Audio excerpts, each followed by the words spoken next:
মৌলভীবাজারের কুলাউড়ায় পারিবারিক বিরোধের জেরে এক মর্মান্তিক হত্যাকাণ্ডের ঘটনা ঘটেছে। জন্মদাতা বাবাকে কুপিয়ে হত্যার অভিযোগে ছেলেকে আটক করেছে পুলিশ। সীমান্তবর্তী চারবাগান অধ্যুষিত এলাকায় সংঘটিত এই ঘটনা স্থানীয় জনমনে গভীর শোক ও চাঞ্চল্যের সৃষ্টি করেছে। পুলিশ ও স্থানীয় সূত্রে জানা যায়, উপজেলার শরীফপুর ইউনিয়নের চাতলাপুর চা বাগানের বাসিন্দা লক্ষ্মণ রিকমন ৫৫ বছরের সঙ্গে তার ছেলে বিষ্ণুপ্রসাদ রিকমনের গত মঙ্গলবার সন্ধ্যায় অজ্ঞাত কারণে তীব্র বাগবিতণ্ডা হয়। এক পর্যায়ে বিষ্ণুপ্রসাদ দেশীয় ধারালো অস্ত্র দিয়ে তার বাবাকে এলোপাথারি কুপিয়ে গুরুতর জখম করে বলে অভিযোগ ওঠে। গুরুতর আহত অবস্থায় স্বজনরা তাকে উদ্ধার করে Sylhet MAG Osmani medical college হাসপাতালে ভর্তি করেন।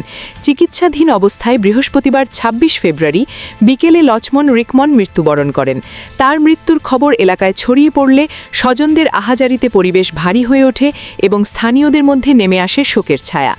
ঘটনার পরপরই কুলাউড়া থানা পুলিশ অভিযান চালিয়ে বৃহস্পতিবার রাত প্রায় ৯টার দিকে অভিযুক্ত বিষ্ণুপ্রসাদ রিকমনকে আটক করে। এই রিপোর্ট লেখা পর্যন্ত তাকে সঙ্গে নিয়ে হত্যাকাণ্ডে ব্যবহৃত অস্ত্র উদ্ধারের চেষ্টা চলছিল বলে পুলিশ জানিয়েছে। কুলাউড়া থানার সাব ইন্সপেক্টর মুহিত বলেন, বাবাকে হত্যার ঘটনায় ছেলেকে আটক করা হয়েছে এবং তার বিরুদ্ধে আইনগত ব্যবস্থা প্রক্রিয়াধীন। হত্যার পেছনে প্রকৃত কারণ উদ্ঘাটনে তদন্ত চলছে। প্রাথমিকভাবে ধারণা করা হচ্ছে পারিবারিক কলহ থেকেই এ ঘটনা ঘটতে পারে, তবে তদন্ত শেষ না হওয়া পর্যন্ত সুনির্দিষ্টভাবে কিছু বলা যাচ্ছে না।